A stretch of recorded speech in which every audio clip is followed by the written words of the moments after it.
Think insurance is boring? Think again. Many experts say that insurance is the most powerful industry on the planet. So join us and discover why the QuotersCast is making insurance super cool.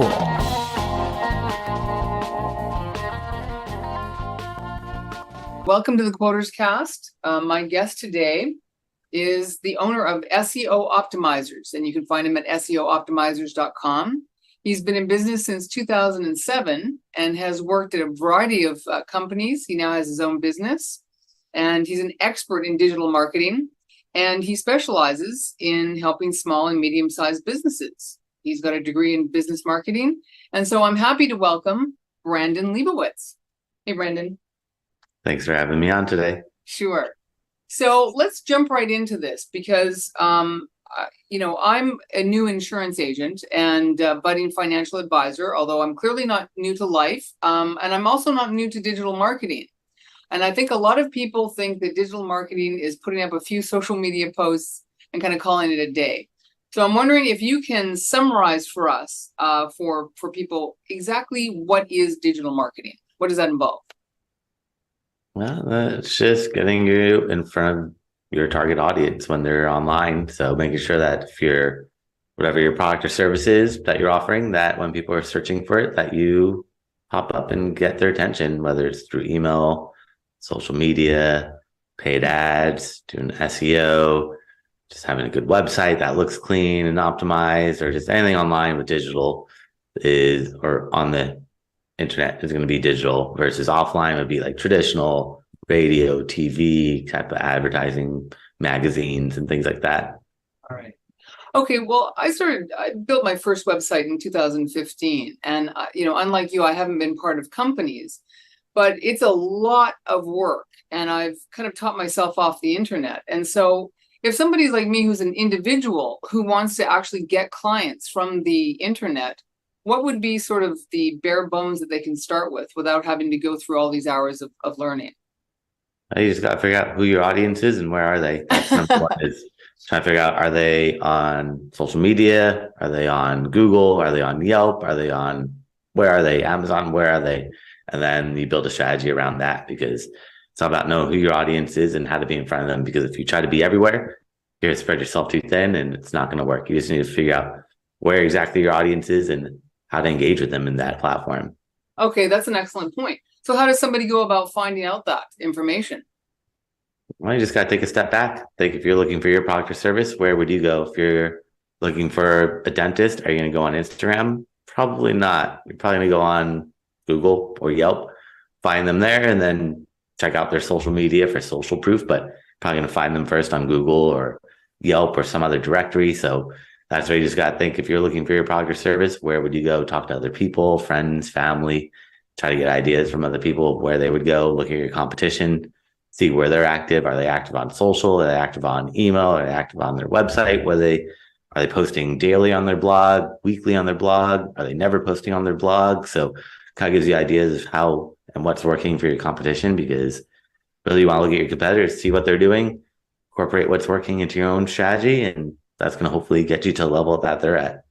Okay. Now, I know when you started, you had a friend who was an insurance agent and you sort of swapped services. He built a website for you and you helped him with SEO services. And you actually were able to rank him for insurance keywords above some government agencies. So can you tell us how that went? Because that's remarkable.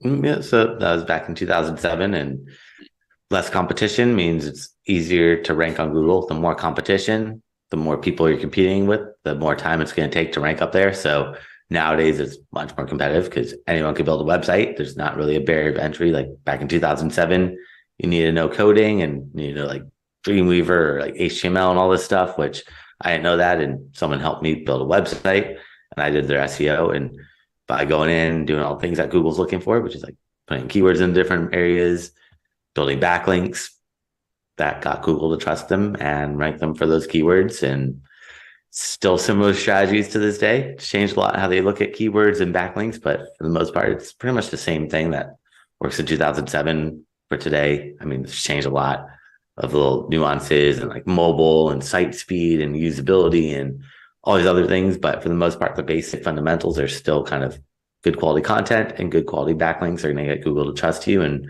rank you for your target keywords in SEO. Okay. Yeah, you mentioned, 2007, how things are, have changed a lot, but they're also kind of the same. And I've noticed that as well, because content is still king. So if somebody's an independent insurance agent or financial advisor and they want to do this, I mean, already I can see how it might be overwhelming to them, our conversation. So it's like, where would you even start? Like, would they get somebody to build a website? Could they use medium.com, wordpress.com? What's the best way for them to disseminate content? Yeah, they need a website because no one's going to go on social looking for insurance. Some people might, but most people are not going to go on social. So got to build a website, and you have to build a website, not use a third-party platform. Like Medium is not a website. It's just a place where you can post an article. You have to build a website on like WordPress or Wix or Squarespace or Shopify or any of these platforms, but you need to buy yourdomain.com, build a website. Can't be medium.com/your name or 21stcentury.com/your name. You want your own website, because otherwise you're just renting space off somebody. You don't own all that. They could take you down at any time, and none of that's yours for ownership. So you want full control, and that's where having a website. And then I would start collecting email addresses and building that email newsletter up, because those two things are going to be the most effective for an agent.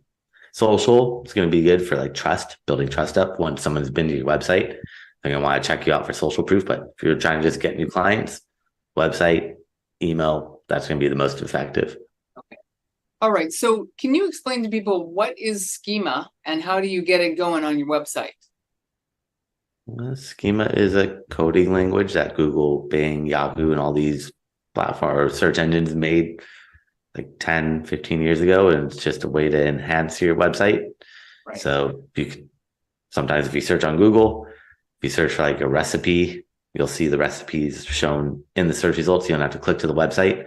That's all through schema. If you're searching for like a concert and you see like the concert dates right there, that's all through schema. If you're watching a sporting event and you search for the score, you see the score right there, that's from schema. So it's like pulling in data from your website and showing it in the search results. So people don't have to go to your website, which is actually bad, but Google likes schema, so it enhances your website. It's something good that you should put on there, but it also takes traffic away from your website. So it's good and bad, but it helps you rank higher. So if you go to schema.org, you could see how to do it. It's a whole coding language. You have to code it yourself. I don't know how to code it. There's websites that will show you how to code it, but it gets pretty tricky. Yeah, I know. I've tried it and it didn't work for me. So I'll have to dig into it more. So, yeah. So I'm curious, with all your experience, you must have had some really good experience with clients and perhaps some really bad ones. So can you tell us like the difference? Like, so what are some of your best experiences and what are some of your worst with clients? Well, the worst would be people that expect SEO to happen overnight or within a month or two, because SEO takes time. To rank a website, it takes months, sometimes could take a year or so to build trust up with Google. So that's the biggest thing, is just setting client expectations ahead of time and letting them know if they want immediate results, paid ads or social media or something like that is going to get them traction much faster. But SEO just takes time. Unfortunately, there's no shortcut around it. It's just, you got to build trust up, and building trust with Google, it's not something that you do really quickly. It's the backlinks that build trust up, and backlinks take time to build. But that'd be the tough one, dealing with clients that just don't realize that SEO is not just a short-term play, it's more long-term, and you got to work to get Google to trust you. Okay. So if you work with individuals like us, can you give us like a price range or how you would start with an individual who's looking to get clients from the internet and they have no idea how to go about it? It really varies. It's not really a one size fits all. It depends on how competitive your keywords are versus your competitors. Like, so if you're like an insurance agent in Los Angeles, a lot more competition than some small obscure city where there's maybe 5 insurance agents. So the more competition, the more time it's going to take, which means it's going to cost more money to do it. But it's really tricky. So I always offer a free website analysis to anyone. So that's always the first starting point. If you want me to check out your website, I can check it out, give you some feedback, look at your competition, look at your website, and then I could really give you a better idea of how much time and how much it will cost, because it's tough to just say on average it might take about 6 months, but it could be much longer, it could be much shorter. It really comes down to those backlinks. The more backlinks that you have, the faster you're going to rank. And what is a backlink? Backlink is a clickable link from another website that points to yours. So if you're reading an article in the LAtimes.com, and there it says Brandon Leibowitz, and you click on that and it goes to my website, I'd be getting a backlink from the LAtimes.com. So the more backlinks you have, the more quickly you're going to rank. But it all comes down to, if you're a brand new website and your competitors have 1,000 backlinks, it's going to take me a long time to get up there. Versus if you've been around and you have, let's say, 800 backlinks and your competitors have 1,000, it's going to be a little bit quicker. Still will take time, but it's going to be much quicker to get those rankings. There'll be less money because you've already done a lot of established work to get you up there. Right. Okay. So two of the best ways to sort of pump up a website would be press releases and and backlinks, which by paid ads, right? That helps to get it going faster. For SEO, paid ads aren't going to help you out. So for SEO to rank, you need keywords and you need backlinks. And the backlinks need to come from sites related to what you're doing. Press release is just a news website, has nothing to do with what you're doing. So you need to find sites related to insurance or whatever type of insurance. If you're doing health insurance, you need sites related to health, medicine, medical, anything like that. That's the type of websites. If you're doing like home insurance, then you need websites about like homes, mortgages, real estate to link out to you. It's all about relevancy. If the websites that link out to you are not related to what you're doing, it's going to throw Google's algorithm off. So the backlinks need to be related to what you're doing. The content, the keywords on your website need to be related to what you're doing. And that just shows Google that you're relevant. If someone's searching for those keywords, Google sees that you have backlinks that are relevant, your content is relevant, and it just helps build that trust up. Okay. So I would guess that writers become quite important, especially if you don't do a lot of writing yourself. So do you use writers? And if so, how do you vet them? Yeah, no, you definitely need a lot of writers. Unfortunately, nowadays with ChatGPT, who knows who's writing it or not, but Google said they don't care if it's written by AI, but I still want people to write it. But we'll have to see in a few years. I feel like everyone's just going to be using ChatGPT and you don't really need to vet writers, but now it's tough to vet writers because who knows if it's real or not. So you try to ask them to write about future events because ChatGPT can't write about the future. And that's the way to kind of vet people, but it gets really, really tough. That's a really good point because I've used ChatGPT a few times. And if there's a lot, like for insurance, there's a lot of common information out there that's been around for decades. So it's easy for AI to collect that kind of data. It's not so great with opinion. So do you think that it's kind of dangerous for something like AI? Like, I don't know, I kind of feel like a lot of websites that you land on are kind of homogenized and they don't have, nothing seems very interesting in a lot of ways. So have you noticed that? And how do you think we can make, spice things up? Because the internet really isn't as interesting as it was in the early 2000s.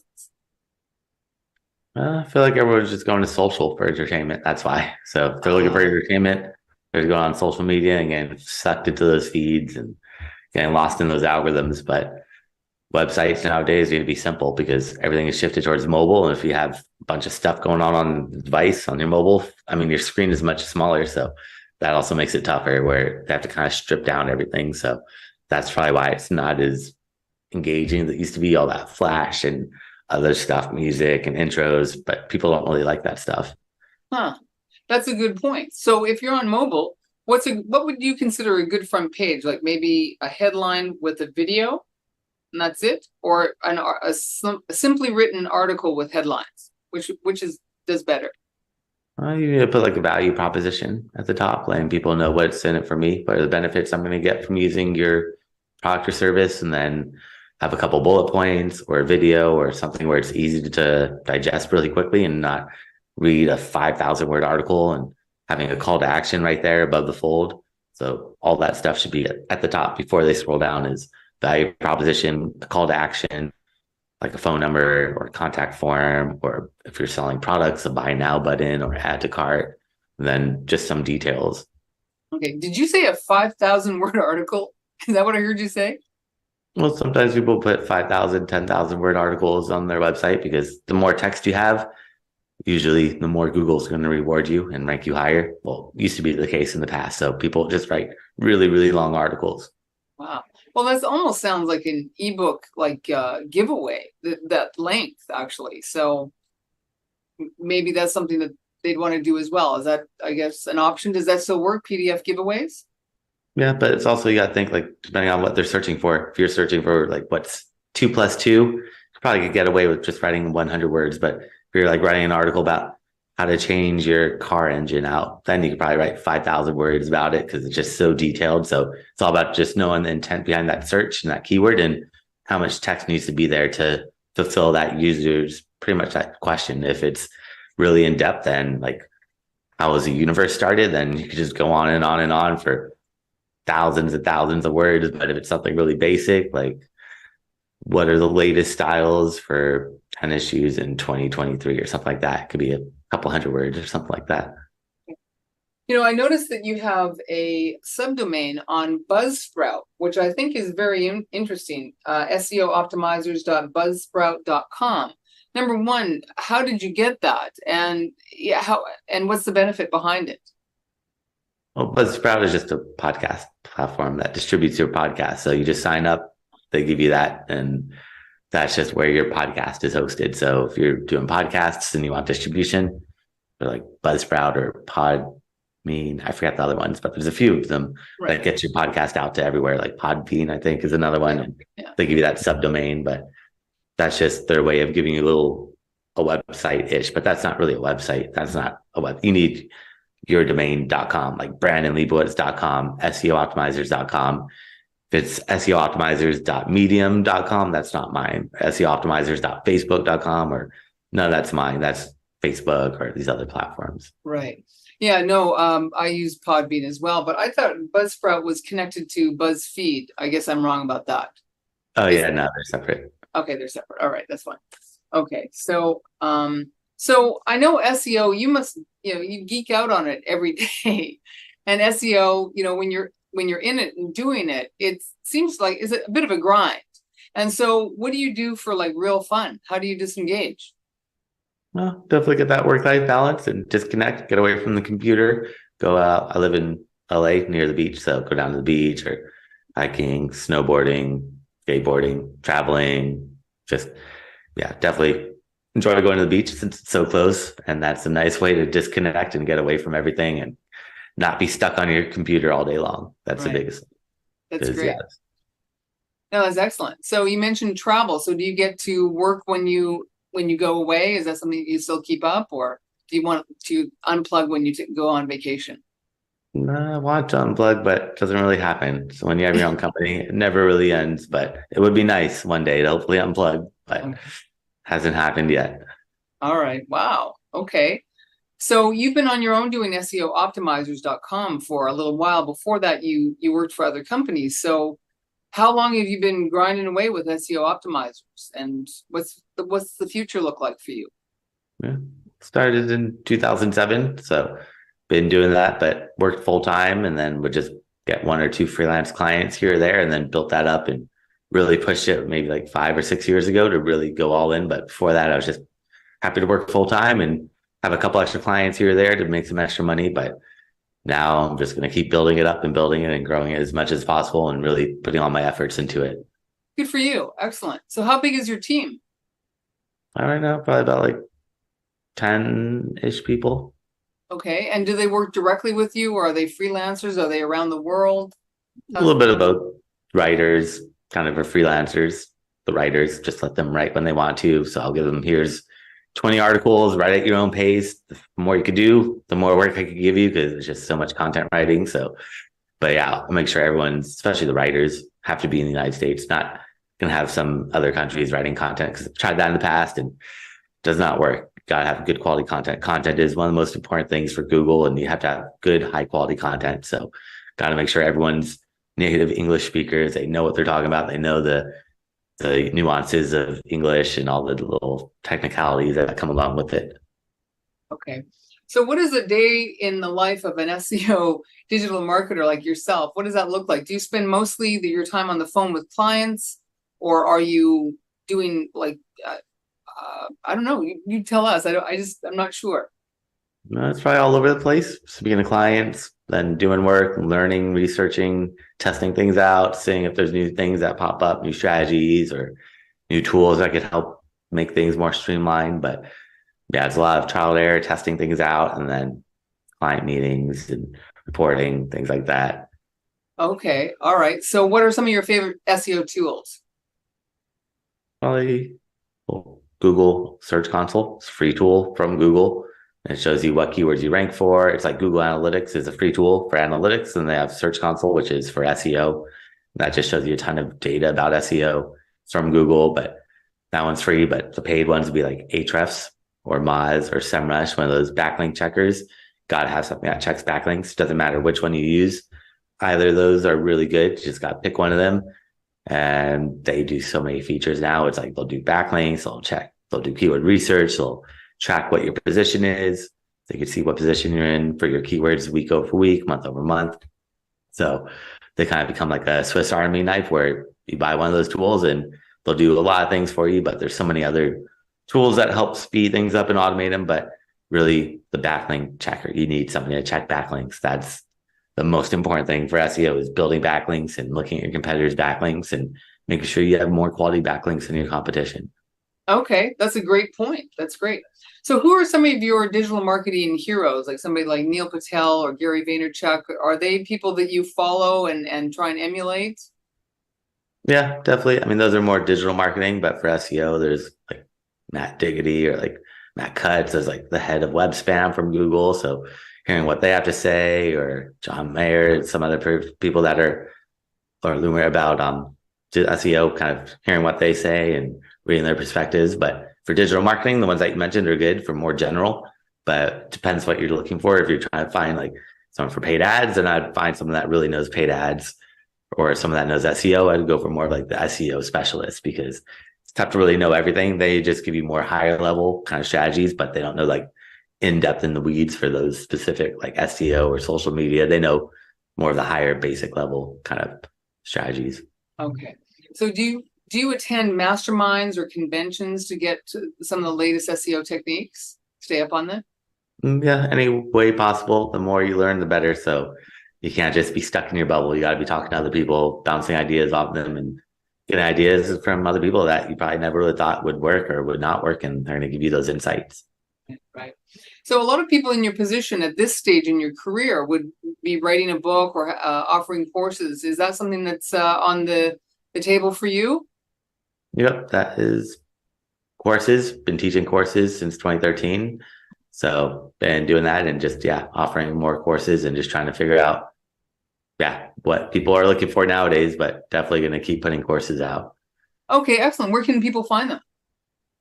On my website at SEOOptimizers.com, or they could go to YouTube and see classes I put up for free, and they could see step-by-step a lot of stuff that we talked about by just searching my name, Brandon Leibowitz.